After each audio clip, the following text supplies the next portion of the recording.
Hey, what's up you guys? So today I wanted to do the book addiction tag. I've seen a few people do this tag recently and I felt like doing it too. So I will link some videos down below of people doing it. I'm not sure who the creator is right now. So if I figure it out, I'll put them here. If I don't, I'll put a pineapple. So anyways, let's get into this tag. So the first question is, what is the longest amount of time you can comfortably go without picking up a book? And this actually kind of differs. It kind of depends on what's going on in my life at the time, because if school is happening, I could probably go the whole semester without picking up a book because I get a little too invested in my studies and I forget that anything else exists, and then I get really lonely, I get really sad, and I get really bored, and I get really stressed out. So it's not a good time. So I do try to pick up a book occasionally, but I could probably go the whole semester without it and not really realize that I'm missing out on that. But when I'm not in school, I would say probably a week or so, just because when I'm not in school, I feel like I've got a little bit more structure to my day, especially if I'm like working a job, because that's like 9 to 5 and that's like a really structured time period, whereas with school it's not as structured because you just have your class times and then it's kind of up to you when you study, it's kind of up to you when you get your work done. And for me, I'm just really bad at procrastinating, and so I tend to not have a lot of time at certain times and then I have a lot of time at other times. It's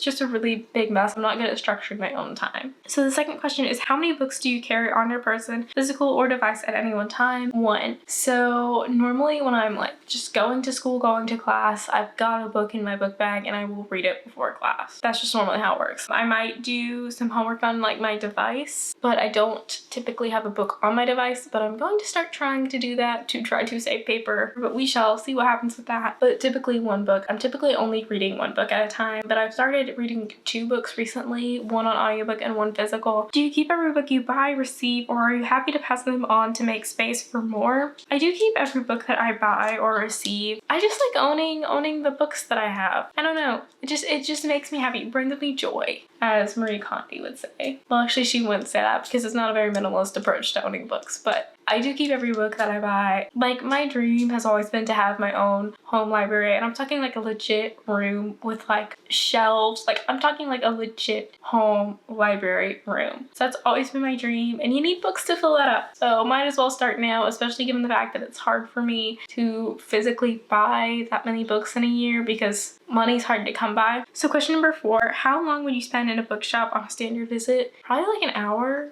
It's really sad, honestly. It's a lot of time. I spend a lot of time at the bookstore because I just get so interested in all the books and I want to see them all and I want to touch them all. I'm one of those people who likes to touch all of the books, but I can't do that because COVID. I cannot wait for this vaccine to be more widespread. Go get vaccinated if you can, please. I'm begging you. But really an hour is about what I would spend. So question number 5, how much time per day do you actually spend reading? Average, I'd say like an hour, but some days it is like 6 hours and other days it's like 10 minutes. It's not always a lot of time because it's hard to block off time like that for me when I am a master procrastinator. 6, where does the task picking up a book appear on your daily to-do list? The way that I structure my to-do list is I'll typically put the most important thing that I need to do that day at the bottom of the list, and I'll put like the least important actual accomplishment at the top of the list. So like it'll be like read a book, film a video, do that assignment that's due at 11:59. Like, that's kind of how I structure my to-do list because I want to put things on my list that will allow me to procrastinate doing the assignment that I have due.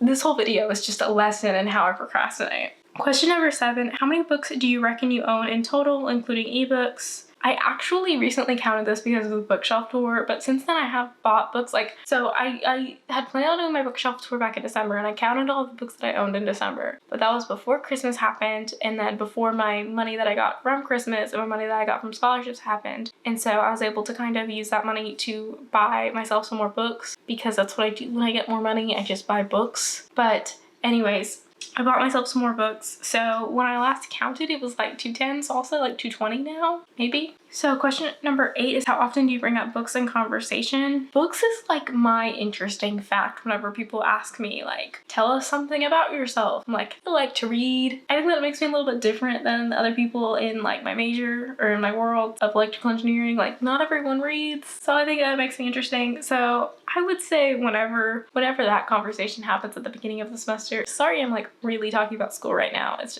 the beginning of the semester. But I would say I bring up books once a day in a conversation at some point. It is what I talk about with my family most often because it's just easy to talk to them about it. Question number 9 is, what is the biggest book page count you have finished reading? I think that it is Kingdom of Ash by Sarah J. Maas. I think like 870 or like 970 or something. Like, it's up there. That's definitely one of the biggest ones that I've read. Another really big one that I've read is Order of the Phoenix, which is also in the 800s. I'm honestly not sure how long Kingdom of Ash is, but I'm almost 100% certain it's the longest book that I've read. And it was a great book. Okay, I recommend that series. I know it can be kind of intimidating because it's so long and like the last book is so long, but like it gets so worth it. So question number 10, is there a book that you had to get your hands on against all odds? So I didn't have to like search for it, but Midnight Sun. I needed to get my hands on it. I needed it since 2008. I was one of those people who was like trolling all the blogs looking to see if she'd really given up writing it.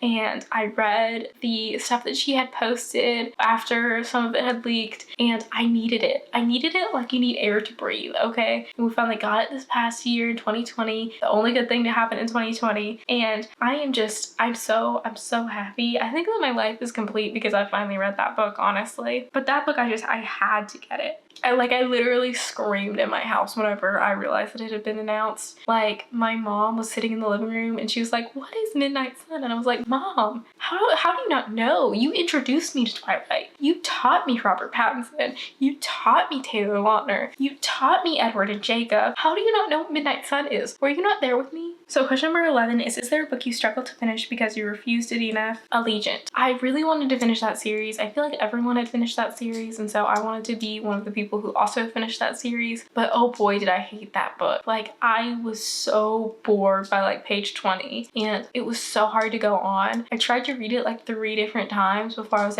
able to actually finish it because it's just so boring. Like, the plot is so bad, and the story has just gone to such a direction that like you don't want to read it anymore because it's so boring. The characters have like lost all of their depth. It's just a bad book. Like, honestly, like it's not problematic in any way that I can think of off the top of my head, but it's not a fun read. It just drags so much. So much of what was great about the first book in that series is lost in the last book. The last book really just does so many bad things for the world of Divergent, and so I hate it. I genuinely hate that book. I could rant about that book all day. Question number 12, what are 3 of your main book goals for 2021? One of my bookish goals is to read about 60 books. That's kind of what my goal is right now, books wise. I read 50 last year. I think I can pull off 60 this year, especially if I keep trying to read a little bit more and push myself to read more and keep up with this channel and don't drop off the face of the earth like I did last semester for school. But that is kind of my goal right now. I think I am on track to get there. I mean, it's only January, but I so far finished 3 books this year, which makes me proud. It's more than I probably finished last year by this period, so I hope that's a step in the right direction. Another one of my bookish goals this year is to read more adult fantasy. I read a lot of young adult books, and I think that I want to branch out into the world of adult fiction a little bit more, just because I want something a little bit different, but still kind of the same. And so that's kind of my goal this year. There are some books that I kind of have on my TBR and on my radar right now, like The Name of the Wind. I really want to read that book, and I recently watched a video that Manda May did on why you should read that book, so I recommend watching that. I'll link it down below. And so because of that video, I'm like, I have to read this book. And I recently watched the author's video on the 3rd book, and I'm like, I have to read this book. I have to. I have to read it. So another one of my goals is to read more adult fantasy. And then my 3rd overall goal is to kind of just diversify my reading a little bit more. I do read mainly young adult fantasy right now, so I want to diversify it a little bit more and branch out of the fantasy genre a little bit more. So I've got some thriller books that are kind of on my radar that I want to add to my TBRs at some point. I've got some like romance novels that are on my radar that I want to add to my TBR at some point. So hopefully I should be able to add those.